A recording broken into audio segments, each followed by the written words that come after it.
Recording in progress. Durante el curso se realizaron 2 exámenes parciales y un proyecto final, los cuales se evaluaron en una escala de 0 al 10. Los exámenes correspondieron al 50% de la calificación final. La asistencia al curso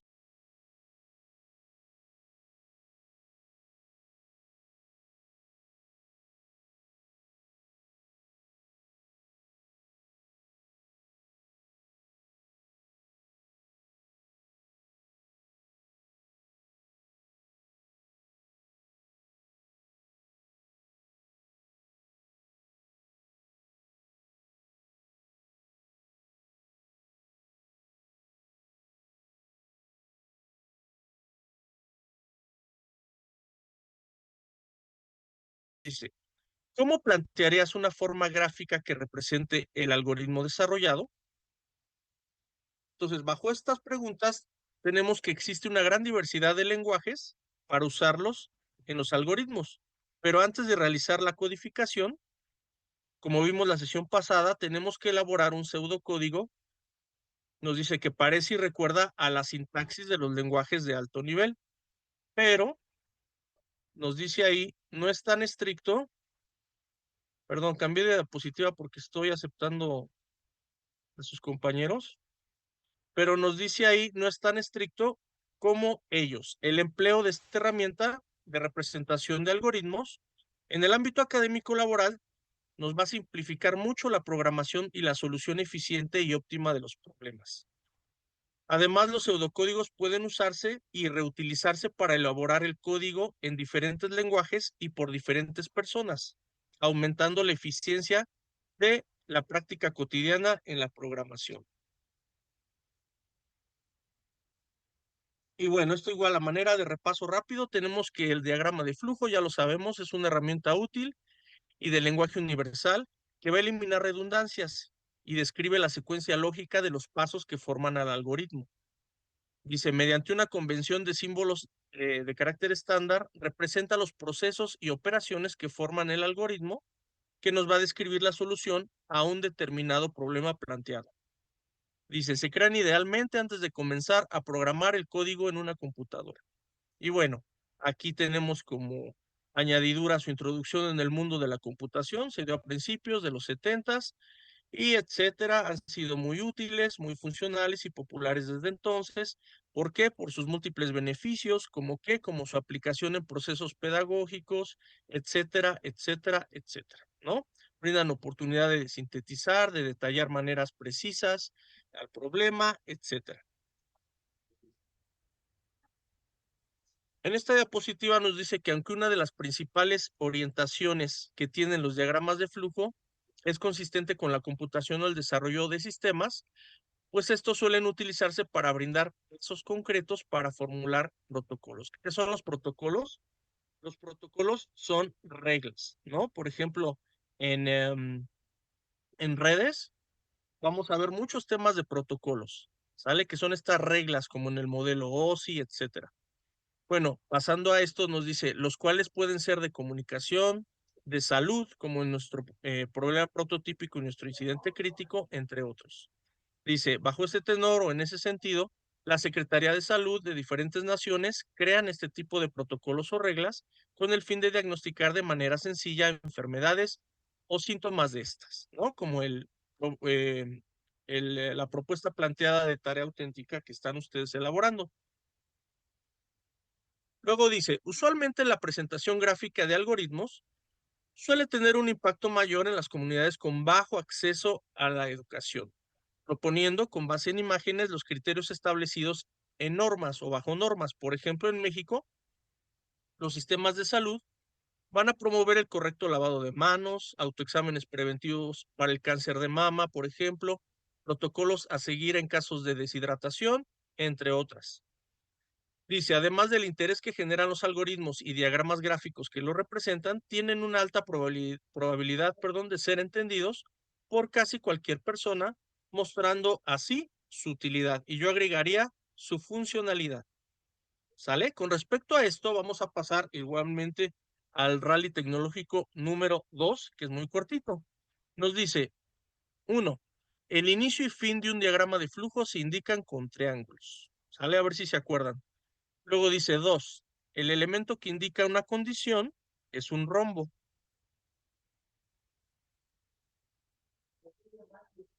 Y de aquí pasamos, ahora sí, a las decisiones. Todos sabemos qué son las decisiones. ¿Sale? A ver, un usuario que dice XC1KAA, por favor, si puede silenciar su micrófono, se lo agradecería. Entonces, tenemos este tema de decisiones. Ujú. Dice, en la creación de algoritmos es frecuente encontrarnos con estructuras de decisión que permiten al algoritmo ejecutar cierto tipo de instrucciones dependiendo del valor de verdad en una expresión de tipo lógica. Las estructuras de decisión las podemos agrupar en compuestas, anidadas y múltiples. Decisiones compuestas. Aquí tenemos instrucción verdadera, va a representar las instrucciones que se van a ejecutar cuando la condición tenga un valor lógico verdadero, ¿no? Luego, instrucción F, falsa, representa las instrucciones que se ejecutan cuando la condición tenga un valor lógico falso. Luego nos dice, cuando no se requiere ejecutar instrucciones, luego de que la condición tenga un valor lógico falso, se le va a conocer a esta como una decisión simple. Aquí tenemos las decisiones anidadas. Dentro de una estructura de decisión pueden existir otras estructuras de decisión. Entonces ahí tenemos en ese círculo un ejemplo que dice, si hace frío, entonces no salir. Pero ahí ya nos dice, si no hace frío, entonces salir a hacer ejercicio. Si llueve, entonces ir al gimnasio. Si no llueve, entonces salir a correr al parque. Si se fijan, todo esto tiene un carácter lógico y concatenado. Aquí pasamos a las decisiones múltiples. Dice, las decisiones múltiples también son conocidas como estructuras selectivas. Son un tipo especial de decisión anidada y se utiliza para elegir una opción dentro de un conjunto de valores. Nos dice que toda decisión múltiple puede escribirse como decisión anidada, pero no toda decisión anidada puede escribirse como decisión múltiple. Vamos a pasar a la siguiente diapositiva.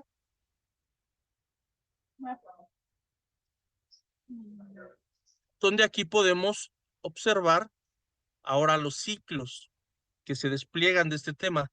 Nos dice que los ciclos se van a utilizar para ejecutar ¿qué? Pues una serie de instrucciones tantas veces como lo permite el cumplimiento de ¿qué? De la condición. Por ende, a cada repetición del conjunto de instrucciones se le va a denominar iteración. Y aquí tenemos los tres. Tenemos el while, el do while y el for. ¿Alguna pregunta o alguna duda hasta aquí? Voy a dejar de compartir.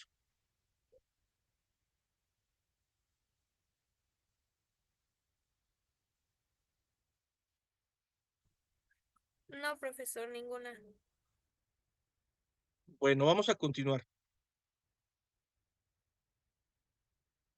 Por favor, si no escuchan el sonido, me avisan luego, ¿eh? Sí, profesor.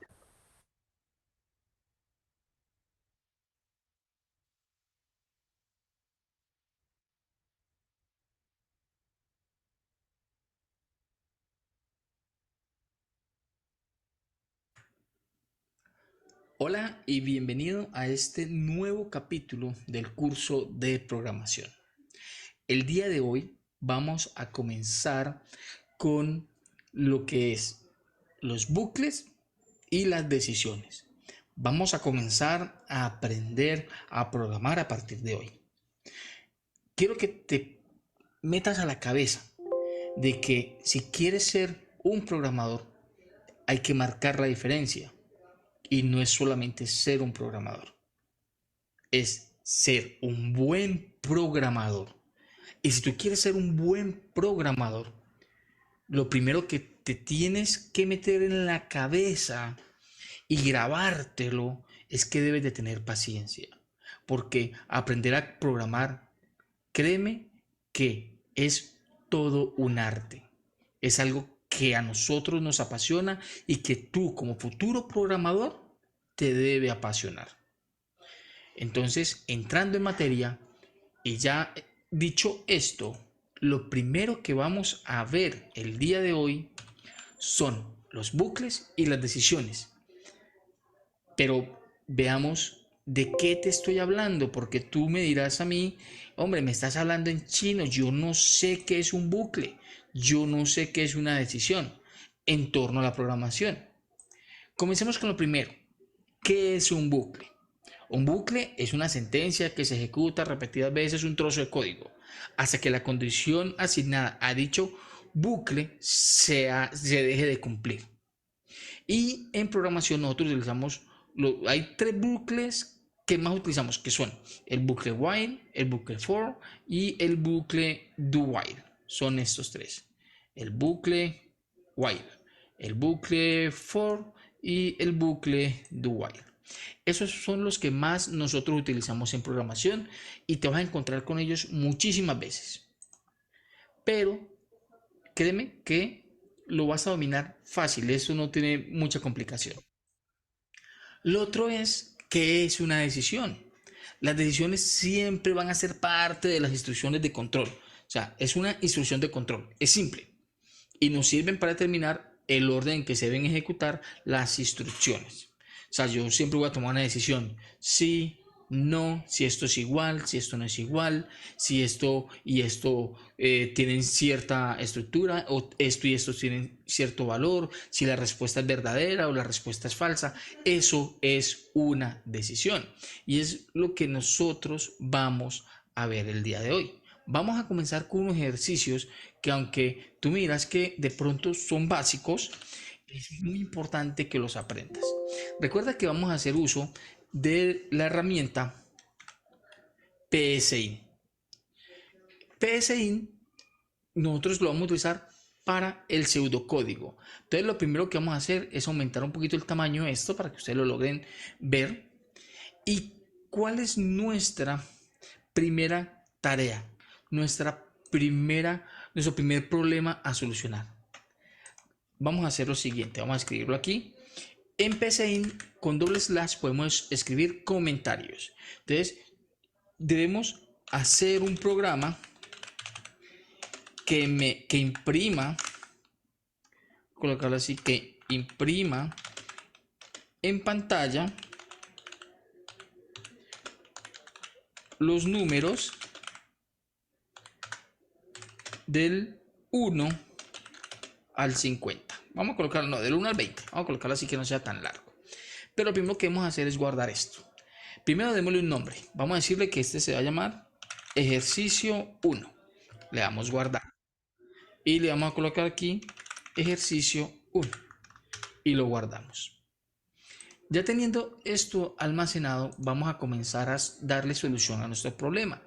Y es aquí donde entra la primera funcionalidad. Y es el caso de los bucles. ¿Cómo nosotros definimos aquí una variable? Porque recordemos que si nosotros queremos hacer que se imprima en pantalla los números del 1 al 20, cuando yo cuento del 1 al 20, ¿qué estoy haciendo? Estoy contando. Entonces, y los números de 1 al 20, pues son eso, son un tipo de dato. ¿Qué tipo de dato es? Es un tipo de dato entero. Entonces yo voy a definir una variable que en este caso se va a llamar contador y le voy a decir como entero. Aquí ya estoy definiendo mi primera variable, la variable contador, pero ojo, no la he inicializado. Es muy importante inicializarla, entonces es lo segundo que hacemos. Contador, y para inicializar colocamos menor que, guión, espacio, y le colocamos el valor de 1. Se me va a inicializar en 1. Guardamos. Y aquí ya hemos inicializado el contador, pero necesitamos que él vaya aumentando de 1 en 1. Y es aquí donde vamos a hacer uso del ciclo, en este caso del bucle. Si presionamos de este lado donde vemos comandos y estructuras, vemos ya comandos que están predefinidos y podemos hacer uso de él. Entonces nosotros queremos hacer que mientras el contador sea menor a algo, pues que me haga esto. Entonces presionamos acá, mientras, y aquí colocamos la expresión lógica y la secuencia de acción. En esa expresión lógica yo quiero decir o quiero preguntar que mientras, voy a colocar la condición, mientras contador sea menor o igual a 20, que él me haga esto. ¿Y qué me debe hacer? Me debe mostrar en pantalla ese número. Entonces, iniciemos esto. Vamos a hacer lo siguiente. Aquí hay otro tipo de comando, que es el comando escribir. Ese comando escribir nos va a servir a nosotros para mostrar algo en pantalla. Entonces decimos escribir. Y le vamos a decir que me pinte el contador. Pero si nosotros lo ejecutamos así tal cual como está, quiero que vean que siempre me va a mostrar el mismo número. Veamos qué pasa cuando lanzamos este programa.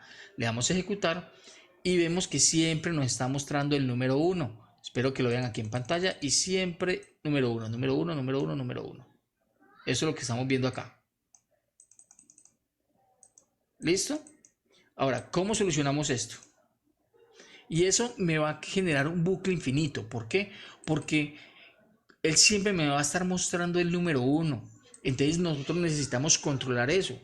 Porque en programación, cuando se genera un bucle infinito, se me comienza a consumir la memoria de la aplicación, la memoria directamente del servidor. Y eso va a hacer que nuestra aplicación colapse. Nosotros debemos garantizar que cuando nosotros creamos un bucle, este siempre sea finito, debe terminar en algún momento. Entonces, para garantizar eso, nosotros vamos a hacer uso o vamos a incrementar en 1 el valor de contador, diciéndole que contador es igual a contador más 1. Con esto, ya estamos garantizando de que cada vez que haga una interacción en esta parte, me muestra en pantalla el número y después de mostrar el número lo incrementamos en 1. Entonces ahora volvemos otra vez el ejemplo. Le damos y vemos que ya finalizó. Ahorita no me finalizaba y ustedes se dieron cuenta que yo no podía subir. Y era precisamente por eso, porque no se detenía, el ciclo era continuo. Entonces aquí estamos viendo cómo paso a paso él me va imprimiendo los números del 1 al 20 hasta que este finaliza. Cuando este finaliza, el programa se detiene automáticamente. Entonces, lo primero que aprendimos en esta clase es cómo se define un contador, cómo yo puedo contar o cómo hacer un programa que me imprima en pantalla los números del 1 al 20. Pero también puedo hacer de que haya un decremento. Cuando sea un decremento, yo quiero que ahora lo que pase, y vamos a crear un nuevo programa, vamos a colocarle en este caso ejercicio 2, lo vamos a guardar y lo vamos a llamar ejercicio 2. Listo. En este caso, lo que nosotros queremos es pintar en pantalla los números del 20 al 1, o sea, viceversa. Entonces vamos a colocar este mismo comentario, vamos a colocarlo aquí, hacer un programa que imprime en pantalla los números del 20, en este caso al revés, del 20 al 1.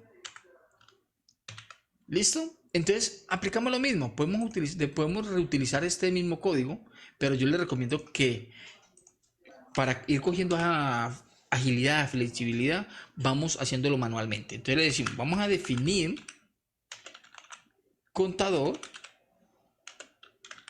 como entero. Y después de eso vamos a asignarle a contador el valor de 1. Y vamos a hacer otra vez la estructura de mientras, el ciclo mientras. Este ciclo mientras, les comento que es como si estuviéramos hablando en programación del ciclo while, ¿sí? Del ciclo while. Después vamos a ver cómo es el ciclo for y todo esto. Pero en este caso es como si fuera el ciclo mientras. Mientras que hago esto. Entonces, ahora le decimos, si contador, pero aquí contador debe valer 20. Si contador es mayor a 0, entonces le decimos que quiero escribir en pantalla, en este caso, contador. ¿Y qué debemos hacer ahora? Decrementar. Debemos disminuir en 1 el valor del contador. Y para ello hacemos lo mismo. Contador, se le asigna el valor del contador menos 1. Y con esto estamos ya garantizando de que el bucle no se me va a quedar en un bucle infinito, sino que es un bucle finito. Va a llegar un momento en que cuando ya el contador sea mayor a 0, él va a seguir recorriendo. Cuando ya llega a 0, él no va a poder entrar aquí. Entonces le damos a ejecutar y vemos cómo el programa funciona correctamente, y aquí podemos ver que me pinta los números del 20 al 1 en forma descendente. Ejecución iniciada, comienza a pintar 12, 11, 10, 9, 8, 7, 6, 5, 4, 3, 2 y 1 y finaliza. Ya con esto nosotros hemos logrado hacer que nuestro programa funcione y hemos trabajado ya con nuestro primer ejercicio. El ejercicio en este caso, de bucle, y en combinación con una decisión. ¿Cuál es la decisión? Aquí, si el contador es mayor a 0, hazme esto. O en el ejercicio número 1, si el contador es menor o igual a 20, hazme esto otro. Ya con esto hemos hecho nuestro primer ejercicio de programación. Espero que haya sido... Bueno, omitiendo lo de haya sido, este, con respecto a lo anterior, recordemos que bucle, su sinónimo inicial es ciclo. Con respecto a esto, tenemos aquí que los pseudocódigos, como una herramienta para la construcción previamente de un programa, van a ser muy importantes. ¿Por qué? Porque nos van a permitir plasmar esta solución de manera o de forma ordenada y cercana al código que vamos a crear del programa en sí.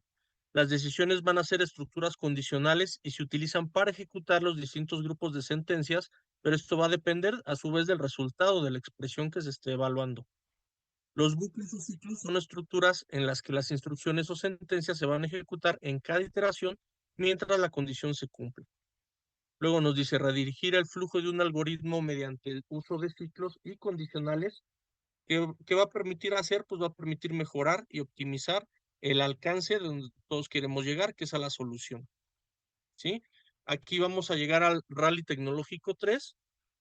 Igualmente, seguimos con la misma dinámica. Nos dice, número 1, el pseudocódigo se elabora usando lenguaje de tipo declarativo.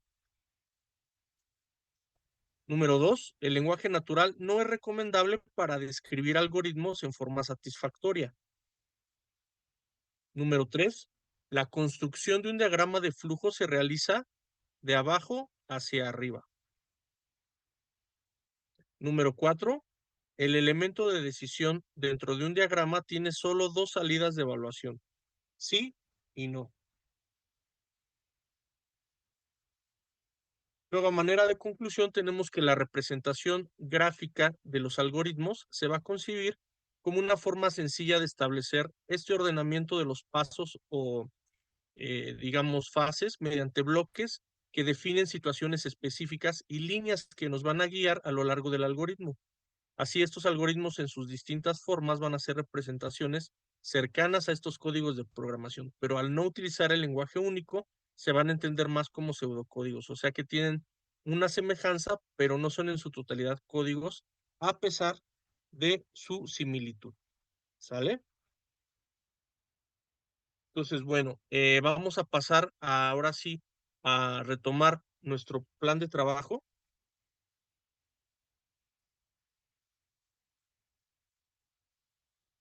Vamos a ver aquí.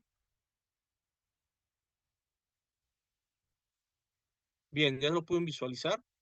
Entonces, tenemos aquí, esto ya lo pasamos, las indicaciones de nuestra actividad, que bueno, se las leí también en la sesión pasada, pero bueno, aquí la retomamos, que nos dice, revisa detenidamente para nuestro foro de reforzamiento del módulo 2, responder a las siguientes cuestiones que nos dicen sobre las variables y tipos de datos que son muy importantes en la programación imperativa y una serie de preguntas, ¿no?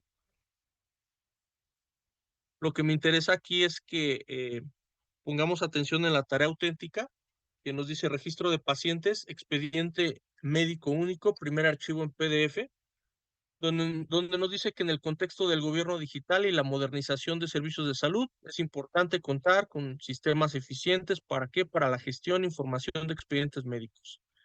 Actualmente muchas clínicas de primer nivel en México aún manejan registros en papel, lo que genera errores, pérdida de información y tiempos de espera prolongados.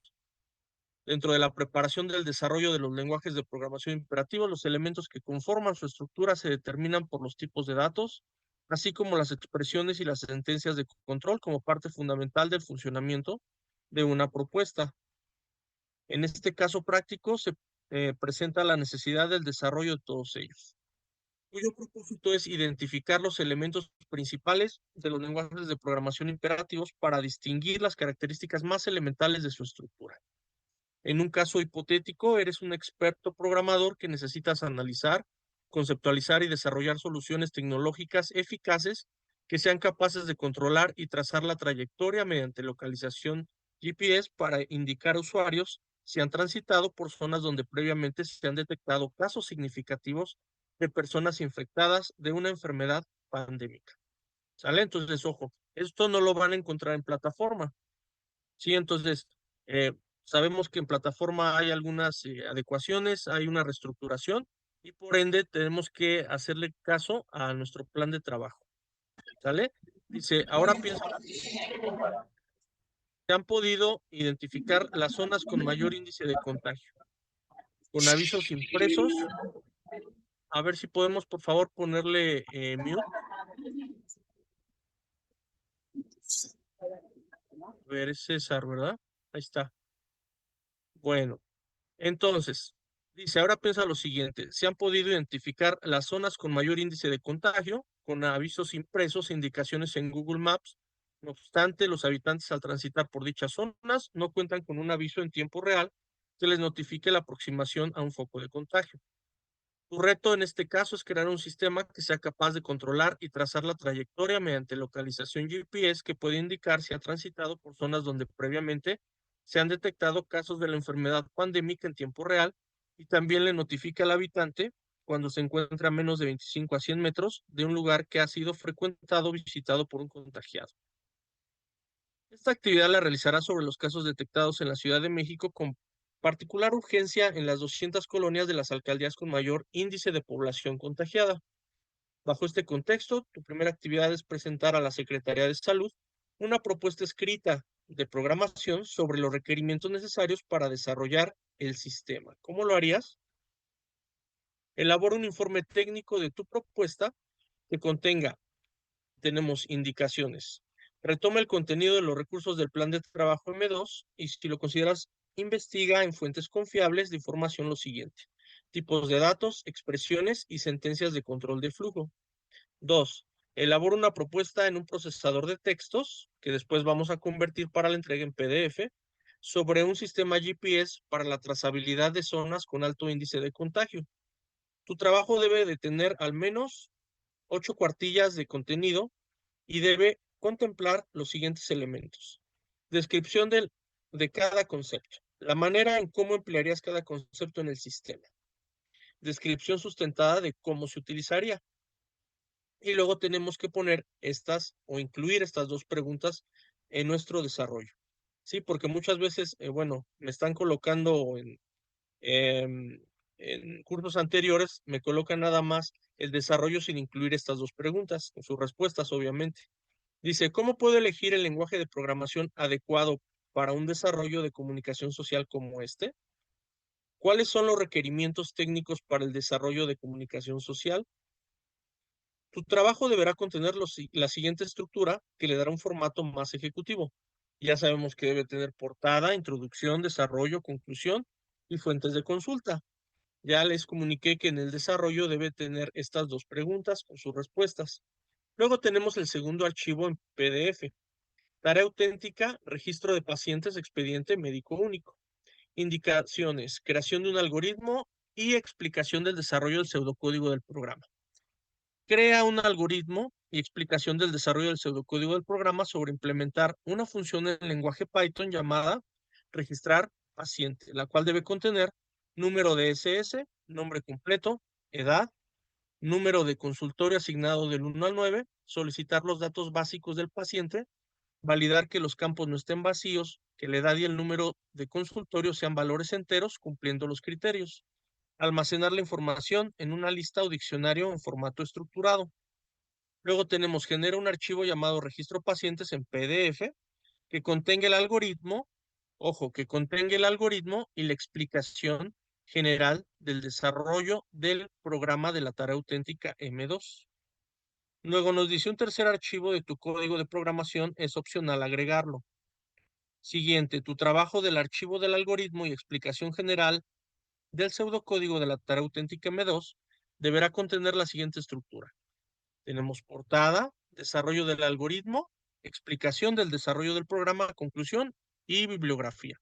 Si nada más me ponen el desarrollo del algoritmo y la explicación del desarrollo del programa, bueno, pues no tenemos ni conclusión, ni portada, ni bibliografía.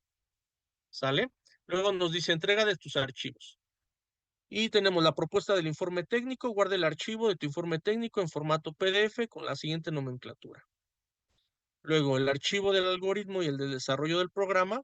Guarda el otro archivo en formato PDF, o sea, ese, utilizando la siguiente nomenclatura. Luego procedemos a comprimir ambos archivos en un solo archivo zip, no RAR, y subirlo a la plataforma.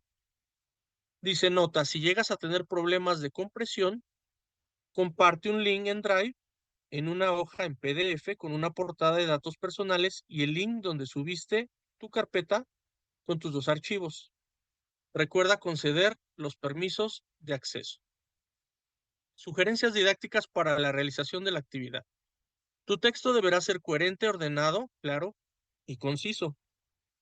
Omite copiar la información de forma literal. Antes de subir tu documento, asegúrate que no tenga faltas ortográficas. Utiliza fuentes confiables de información y realiza tus citas en formato APA. ¿Sale? Y aquí, antes de pasar a lo siguiente, tenemos el ejemplo del, a ver, permítanme, aquí está, ahora sí. Tenemos el ejemplo del primer trabajo. Sale nada más que aquí está en PowerPoint.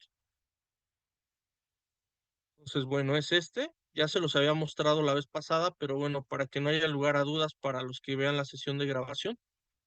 Entonces tenemos la introducción, los objetivos, los requerimientos del sistema, por poner ejemplo, Aquí le planteó su compañera geolocalización, identificación de zonas de contagio, alertas en tiempo real, distancia personalizable, protección de datos.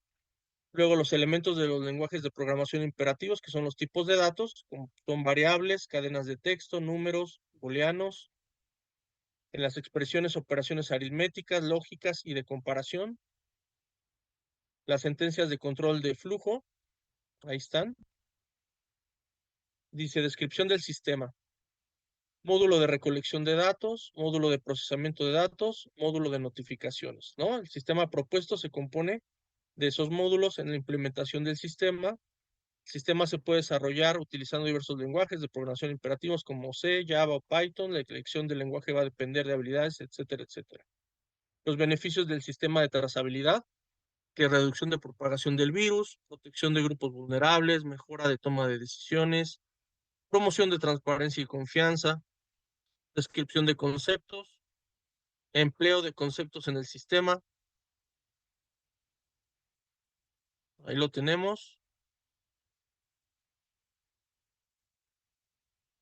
Y las conclusiones.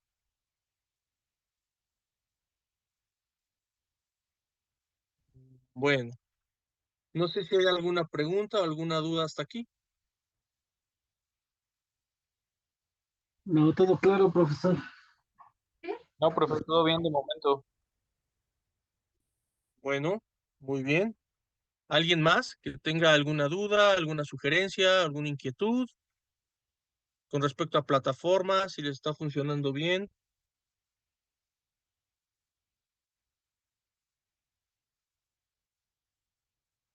No, bueno, no se les olvide por favor los presentes poner su nombre completo en el chat. Y bueno, entonces, pues por mi parte es todo. Cualquier duda estoy para servirles. Y aquí estamos, les deseo un todavía excelente inicio de semana. Que estén muy bien. Gracias, profesor. Buenas noches a todos. Gracias, hasta luego. Gracias. Igual, hasta Igualmente. luego, que estén muy bien. Profesor, buenas noches. Hasta luego, buenas noches. Gracias, hasta luego, buenas noches. Buenas noches. Hasta luego, que estén muy bien. Gracias, hasta luego. Hasta luego. Recording stopped.